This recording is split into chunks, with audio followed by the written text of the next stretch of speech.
რა ტიპის პრობლემებია ხეობაში სამოქალაქო ინტეგრაციასთან დაკავშირებით? ბარიერი, რომელიც ხელს უშლის ამ ინტეგრაციას, ერთ-ერთ დავასახელებდი ასეც ვაჰაბიზმს. იმიტომ რომ მე არ ვიცი ახლა იმათში არ ვტრიალებ და მე არ ვიცი ისინი რას ქადაგებენ, რას აკეთებენ, მე ვიცი ვისთანაც შეხება მაგ ბავშვებთან სკოლაში და აქ. თუ რამდენად ამოხრუჭებს ეს ყველაფერი იმას, ესე იგი ბავშვმა რა განათლებაც უნდა მიიღოს თუ რაღაცაში გამოაჩინოს თავისი ნიჭი, ეს იქნება ხელოვნება იქნება, ხატვა კიდაც ეკრძალებათ მათ რაღაცეების გარკვეული საგნების ან ადამიანების ან რაღაცების ხატვა. ცეკვა, როგორც ისინი ამბობენ, არ არის. აი ასეთ ხელოვნების დარგებში წასულია მათი საქმე, ვინც ასეთი ოჯახებიდან არიან. სკოლაში ღონისძიებებზე ხელი გვეშლება, მაგალითად საახალწლოა, ხო? ეხლა მოდის საახალწლო დღესასწაული, რადგან შეიძლება გართობა, რაღაცა წარმოდგენა რაღაცეებისა. ასეთი ბავშვები, რომლებიც ისეთი ძმების დები არიან, ან ისეთი მამის შვილები, ვინც ვაჰაბიზმს მისდევს, ჩავთვალოთ, რომ არ არსებობენ ამ ღონისძიებებისთვის. და ისინი ფიქრობენ, რომ მკითხო არავის არ აიძულებს. არც ერთი ბავშვი არ იტყვის იმას, რომ მე მაიძულებენ. არ შემხოდრია ასე.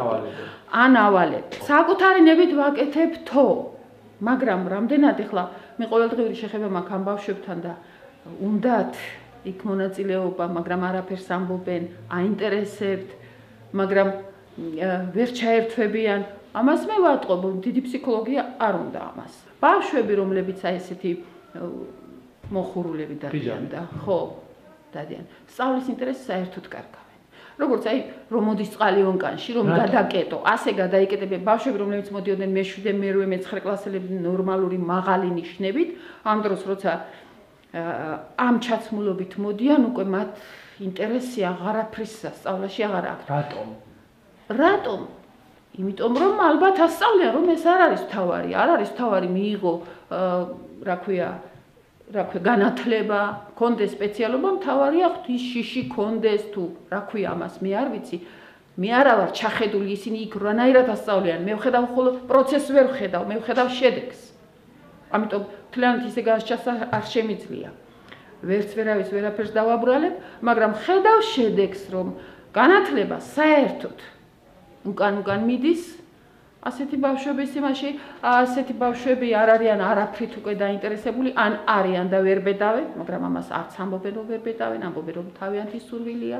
იმას, რასაც ბჭყალებში მე ვქადაგებ, როგორც მასწავლებელი, მათთვის ეს არ წარმოადგენს სიმართლეს, ჭეშმარიტებას.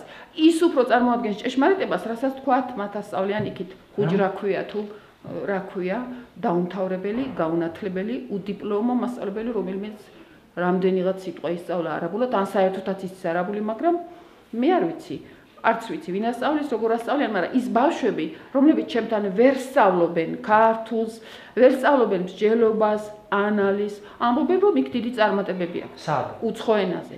თქვათ ჰუჯრა ქვია თუ აი ეს მედრესეს ტიპის სასწავლებლები. სწავლება ყველაფერში კაია, მაგრამ ისე ხომ არა რომ თავარი განათლება სადაც უნდა მიიღოს სკოლაში, ძირითადი არ მიიღოს და გადაერთოს იმაზე. ის არც სპეციალობას მისცემს, არც არაფერს კარგი მისცემს რელიგია.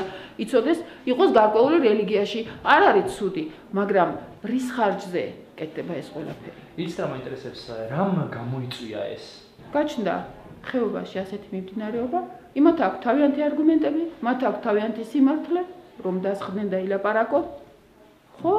ეხლა მე მათთან არც კამათი მქონია, არც დავა, ამიტომ ვერ ვიტყვი რამდენად ამართლებთ მათი არგუმენტები, მათ მიმდინარეობას, მათ ამას, აი ესეთ ბავშვები რომ მოსწყვნენ საერთოდ სწავლას, მაგრამ შედეგი ჩანს, რომ უარყოფითია ყველანაირად. რამ გამოიწვია რამდენიმე წლის წინ, როცა შემოვიდნენ ტოლვილები, ხო, ჩეჩნეთიდან ავიღოთ, უფრო ძირითადად ხო, ჩეჩნეთიდან შემოვიდნენ. ამას მოყვა თუ აქ დახვდა თუ რაღაცნაირად აღმოცენდა, განვითარდა. რამდენიმე წელიწადს თუ დავარქმევთ ხანას, ეს იყო ძალიან დაცემის, გაუნათლებლობის, სიბნელის, რა ვიცი, პირდაპირ იმითაც უშუქობის ხანა, სადაც არ სწავლობდნენ, აი კუპონებიდან მოყოლებული რომ ვთქვათ, ხო?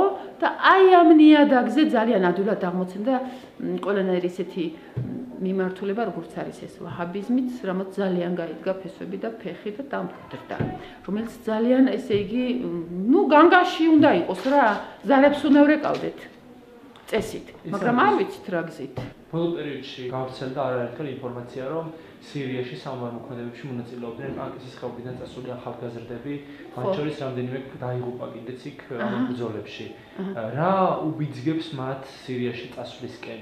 დამალული არაფერი არ არის. იციან რომ წასულები არიან, აგერა დაიღუპნენ კიდეც, მაგრამ თუ მათ თვითონ ამ წასულებს ვკითხავთ, მათ ეს ღვთის გულისათვის.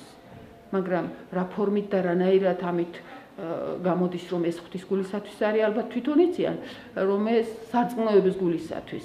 მე როგორც ვიცი, სირიაში ორივე მხარეს მუსულმანები იბრძვიან და რა ფორმით ფიქრობენ ისინი, რომ ამას სარწმუნოების გულისთვის აკეთებენ და რა სიტყვაც არ უნდა დაარქვან ჯიხადი თუ რაღაცა, ეს ალბათ ისინი უფრო ახსნიან, მაგრამ აქ მათ ნათესავებს თუ მეზობლებს თუ ვინმეს თუ შევეკითხებით არის ისეთი რაღაცაც რომ აქაურსი თუ ხჭირეს გაექცნენ მას რაქნან აქ არაფერი არ არის დასაქმებული არ არის ახალგაზრდობა მართლაც არ არის რა უნდა გააკეთოს სახელმწიფომ ამ ადამიანების ანუ ეთნიკური ქრისტების ჩეჩნეთელების მეტი ინტეგრაციისთვის ბევრი კი მიფიქრია მაგაზე მაგრამ მაინც კონკრეტულად რომ ეს გააკეთოს ვიტყოდი რომ დაასაქმოს ახალგაზრდობა მაგრამ მთელ საქართველოში არ არიან დასაქმებულები მაინც პანკისში რომ აიღოს და დაასაქმოს ან რანაირად მოახერხოს ეს მე არ ვიცი. რა ვიცი, მაინც განათლების დონე უნდა იყოს მაღალი. თუ მაგალითად სკოლაში ისწავლება ისეთ საგანი როგორც არის სპორტი, ასეთი ფორმა სრულად გამოუსადეგარია. რა ფორმა? გრძელი და ხიჯაბი ქვია თუ რა ქვია, ასეთი ფორმით წარმოიდგინეთ ფიზკულტურაზე მოსწავლეები. არც ერთ ბავშვს არასოდეს ფიზკულტურის ფორმა არ აცვია. გავანებოთ ფიზკულტურის ფორმას თავი. ცოტა ისე მსუბუქად რომ ან გადახტეს, ან გაიქცეს, ან რაღაცაში შეეჯიბროს, ან ბურთი აიღოს, ან მოხვეული, გრძელი თავსაფრებით, გრძელი კაბებით, ფეხი ფეხზე ეხლართებად.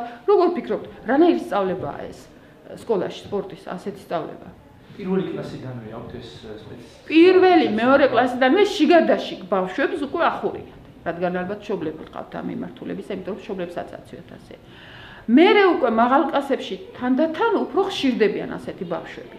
მერე უკვე იცხრილებიან სკოლიდან. წარმოიდგინეთ, მე-9, მე-10, მე-11 შარშანწინ მე-10 წყვეტენ სწავლას როგორ?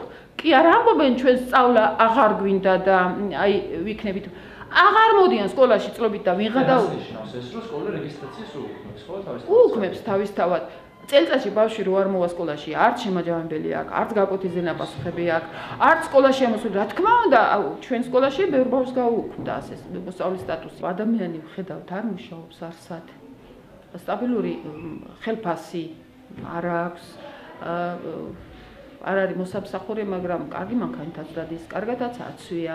მე არ ვიცი როგორ და საიდან, მაგრამ ფაქტი ასეთია, რომ ის სხვებიც ხედავენ, ბავშვებშიც გამორჩეულად ძალიან ძვირფასი თავსაფრებითაც დადიან, ძვირფასი ტელეფონებიც უჭირავთ. ხო, შეიძლება ასეც არის. მე მგონი ესეც არის მიმბაძველობის გამოც შეიძლება ხდება ესეთი რამე, რომ ბავშვები აქ ხედავენ სწორედ გამოსავალს ალბათ.